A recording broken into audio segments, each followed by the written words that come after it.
Okay, everyone, and now we will be having our Cushing's disease. Okay, pag sinabi natin Cushing's disease, it is what? The excess adrenocorticotropic hormone secretion, okay, from a pituitary adenoma leading to chronic cortisol overproduction by the adrenal gland. Okay, so now, saan na po produce kasi ang ACTH ninyo? It's your anterior pituitary gland, okay? And now, it will release your ACTH. Ngayon, ang ACTH ninyo, ang target gland niya, it's your adrenal gland, okay? Na nagpo-produce ng what? Ng cortisol. Okay, pero sino? Si cortex or si medulla? Si cortex, okay? Si cortex and then cortisol. And remember, yung cortisol natin is what? Your stress hormone, okay?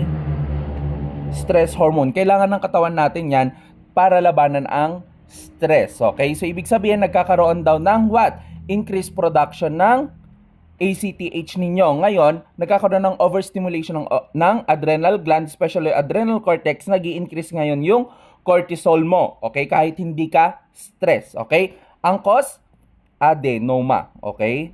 Adenoma. Okay? So, yan yung nag-cause. Okay? Now, we will be having our modifiable risk factor. Okay? So, ibig sabihin, pwedeng mag-increase ang cortisol nyo kapag may chronic stress. Okay? Poor glycemic control, obesity, long-term exposure to glucocorticoid exposure. Okay? Ano pa?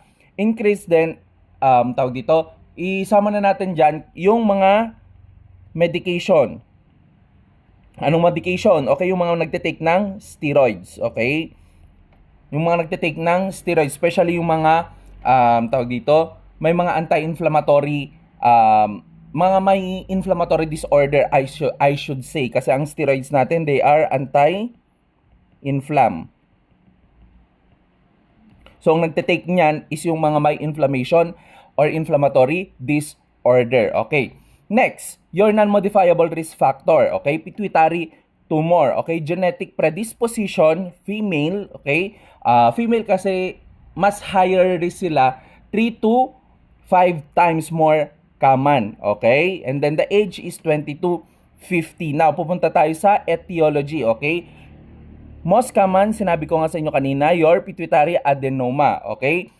Rare ang pituitary hyperplasia. Hyperplasia, again, increase in number of cell. Okay? So, nag-increase yung number of cell saan? Sa may pituitary ninyo, madami din ba ang mag-secrete ng ACTH ninyo? Yes, okay? And then persistent stimulation of the adrenal cortex, okay?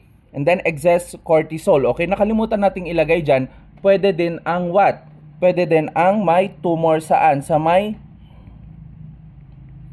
tumor sa may adrenal gland ninyo, okay? Tumor sa adrenal gland. Now, excess ang ACTH, continuous ang stimulation ng adrenal cortex ninyo. So, especially saan? Okay? Ay, tama. Especially your adrenal cortex, excess ang cortisol production. Ngayon, kapag excess ang cortisol production mo, okay, ano yung mga pwedeng mangyari? Okay, mag-i-increase ang gluconeogenesis. Okay? Gluconeogenesis kasi na from the word gluco, 'di ba? From the word gluco, it's your glucose. Neo is new, genesis is formation. So, ibig sabihin, formation of new glucose causing your hyperglycemia. Okay. Gluconeogenesis, saan niya kinukuha? Okay. Yung glucose ninyo. Okay. Nakapoproduce yung glucose ninyo by using what? By using the proteins. Okay. By using the proteins. Kaya nagkakaroon ng what? Ng tin peripheries. Okay. Peripheries. Okay.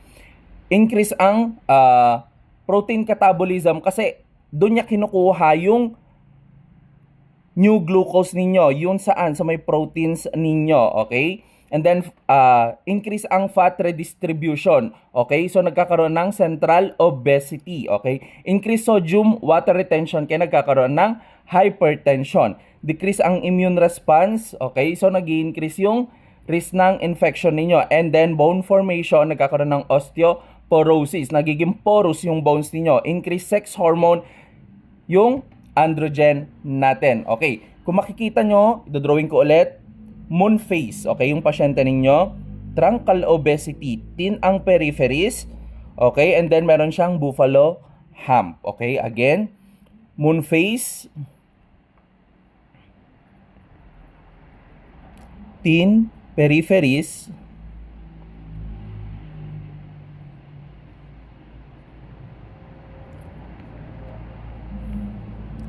truncal or central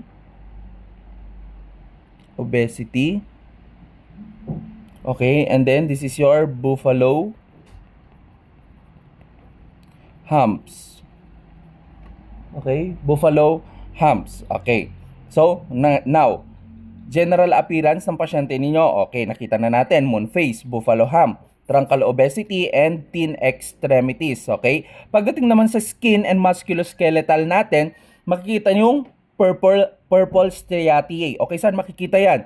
Okay, sa may abdomen ninyo. Okay? Meron kayong purple striaceae. Okay? Para siyang stretch mark. Okay? And then, thin fragile skin. Okay? And then, easy bruising, poor wound healing. Bakit? Dahil increase ang glucose ninyo. Okay? Muscle weakness dahil saan? Protein catabolism. Osteoporosis. Okay, bakit nagkakaroon ng osteoporosis? Okay, steroid yung cortisol ninyo. So what will happen? Okay, ini-increase niya ang activation ng osteoclast. Okay, ini-increase niya yung activation ng osteoclast ninyo. Okay, metabolic and cardiovascular. Okay, so nagkakaroon ng hypertension. Bakit nagkakaroon ng hypertension? Kasi nag-i-increase ang sodium and water retention. Okay? Hyperglycemia. Sabi ko nga sa inyo, nagkakaroon ng increase ng gluconeogenesis. Okay? Hypokalemia. Dahil mataas ang sodium and water retention nyo, so ibig sabihin, ilalabas niya ang potassium. Okay? And then weight gain. Kasi nagkakaroon ng what? Okay? Fat redistribution. Okay, kaya nagkakaroon ng what? Weight gain. Okay?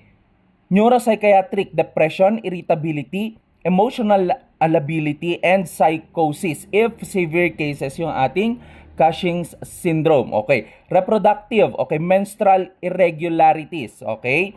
Menstrual irregularities. Nagkakaroon ng amenorrhea. Tandaan mo, what? Pag nagkaroon ng amenorrhea, what will happen? Okay? Hindi magkakaroon ng what? Ng ovulation. Hindi rin magkakaroon ng production ng what? Ng progesterone and estrogen.